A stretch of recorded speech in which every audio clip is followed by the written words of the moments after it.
China's ongoing military drills around Taiwan, dubbed Justice Sword 2024, represent a significant escalation of tensions in the Taiwan Strait and serve as a potent demonstration of Beijing's growing military capabilities, particularly its ability to potentially blockade the island. These exercises, characterized by live-fire drills and encompassing air and sea domains surrounding Taiwan, are more than just routine displays of force. They are a calculated signal aimed at deterring Taiwanese independence and warning the United States against deeper involvement in the island's defense.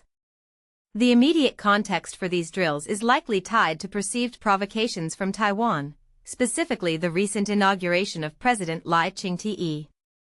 Beijing views Lai and his Democratic Progressive Party as proponents of separatism, despite Lai's calls for cross-strait dialogue. The drills can be interpreted as a direct response to his inauguration speech and a hardening of Beijing's stance against any moves towards formal independence.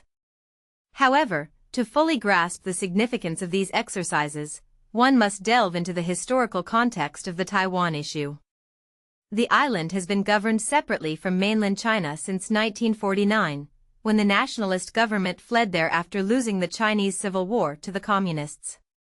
Beijing continues to view Taiwan as a renegade province that must eventually be reunified with the mainland, by force if necessary.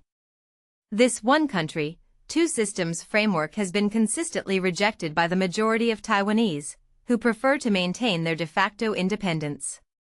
The background to these current drills also lies in China's decades-long military modernization program. Over the past 2 decades, the People's Liberation Army has transformed into a formidable fighting force, with a particular focus on developing capabilities to project power in the Asia-Pacific region.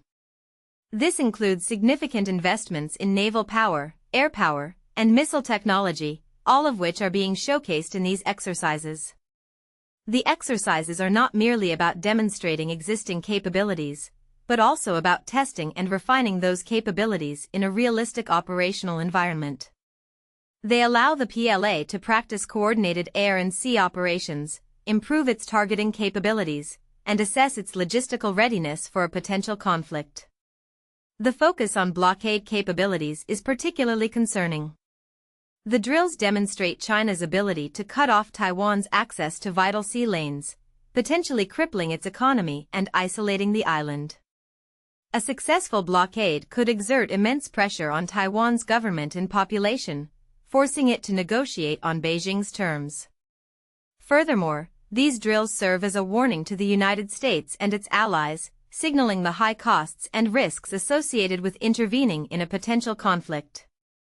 The exercises showcase China's ability to target U.S. naval assets in the region, potentially deterring intervention and giving Beijing a free hand in dealing with Taiwan.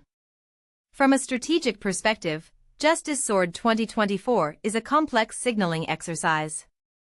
It is intended to intimidate Taiwan, deter the U.S., and reassure the Chinese public of the PLA's capabilities. However, it also carries risks. Overly aggressive actions could backfire, galvanizing support for Taiwanese independence and strengthening U.S. resolve to defend the island. Moreover, miscalculations or accidental engagements could escalate tensions and lead to a wider conflict, something that none of the involved parties likely desire. The international community's response to these drills will be critical. Strong condemnation from the U.S., its allies, and other nations could help to deter further escalation and signal Beijing that its actions are unacceptable. At the same time, diplomatic efforts to de-escalate tensions and encourage dialogue between China and Taiwan are essential. Ultimately, a peaceful resolution to the Taiwan issue will require a nuanced approach that respects the interests of all parties involved, while upholding the principles of international law and stability in the region. The current exercises serve as a stark reminder of the fragility of peace in the Taiwan Strait and the urgent need for responsible and effective diplomacy.